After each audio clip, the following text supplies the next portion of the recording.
Hi, this is Dr. Dan. Welcome to pillar number 4, mindset. For me, I came across improvements in my own mindset much later in my health journey than some. So initially I had so many pains, I had poor sleep, I had poor eating habits, I was bloated, I had all these different symptoms going on. And for me, I don't think I was ready to address my mindset issues prior to having some other health gains. So I needed to reduce my pain, I needed to improve my sleep, and I needed to start eating better so I could actually start making some better health choices and health decisions, start exercising more, those sorts of things. And so for me, the mindset side of things really came pretty much last in my health journey, and I'm still working on that as we speak right now. So what do I mean by mindset?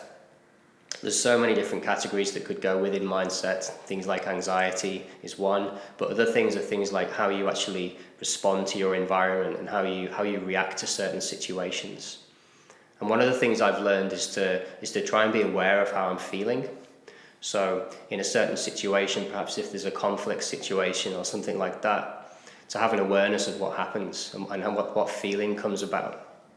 And for me, quite often what happens is I get kind of hot in my chest, I feel my heart beating, and I just start to feel my pulse racing a little bit. Sometimes I get a bit sweaty at the back of the neck, and I feel my teeth come and clench together. And although I don't so much get angry as much as I used to, I still go there occasionally, but this is the feeling that I get. It's like a heat in my chest. And what I've learned is that when I get that feeling, when I have that awareness of that feeling, then I can put that feeling into words in my mind. So I might say, right now I'm feeling angry. Then I'll go to my thoughts behind the anger. So I might be thinking, oh, well, the reason I'm angry right now is because this person's just said that to me and they've made me do this and they've made me feel this way. And I'll go into my thoughts behind why I'm angry. And the next thing for me to do is then to think about what my needs are. So I'm feeling angry because of this situation, and my needs are perhaps to be heard, or perhaps my needs are for safety or for something else. So this kind of self-awareness and this sort of pattern around being aware of my thoughts, my feelings, and my needs really helps me to get my mindset right.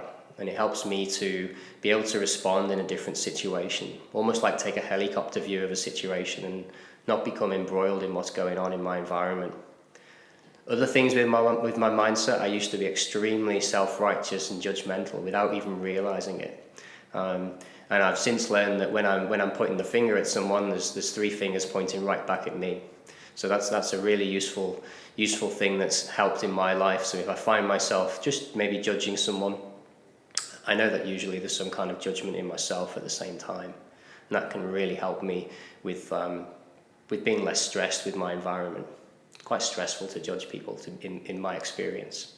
Another thing that used to happen to me quite regularly is if someone was to cut me up in traffic, I'd get really quite stressed out, and I would want to kind of make things fair. So in my mind I'd be thinking, that's not fair, that guy just nearly killed me and he needs to know about it, and those sorts of things. And although I was never involved in any kind of road rage externally, internally there was lots of road rage going on. Those sorts of situations, I'd be looking at the guy and I'd be clenching my teeth and getting hot under the collar and those sorts of things.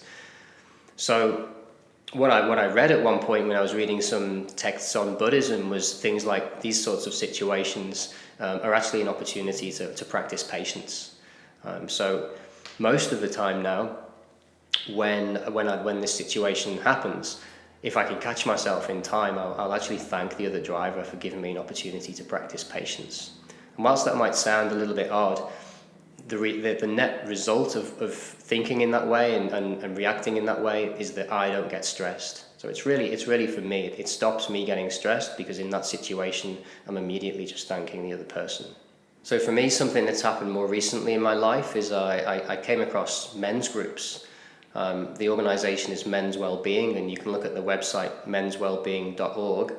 And what I've found is that on a regular basis, meeting up with other men who also are interested in self-awareness, what I've found is that by going along to these groups and being able to share my thoughts and my feelings with other men without being judged and without them trying to fix me, just essentially being heard, I've found that by doing that on a regular basis is a really nice way to just kind of get rid of some of the emotions that are inside me, and release. It's a really nice way to just release that energy, to be heard, and also to sit in space and hear other men who have similar problems. And of course there are similar women's groups, but if there's one thing that I'd really suggest, if it resonates with you, is considering trying to join a men's group if you're a man, or look at for women's groups if you're a lady. So if any of this stuff resonates with you, if you find yourself anxious or with your heart beating in your chest and you're angry and all these sorts of situations, I think this is part of the normal human experience. But if this is happening on a regular basis, or you feel like you just want to address it in some way, just consider talking to your GP or talk to your friends. But whatever you do, just make sure that you reach out.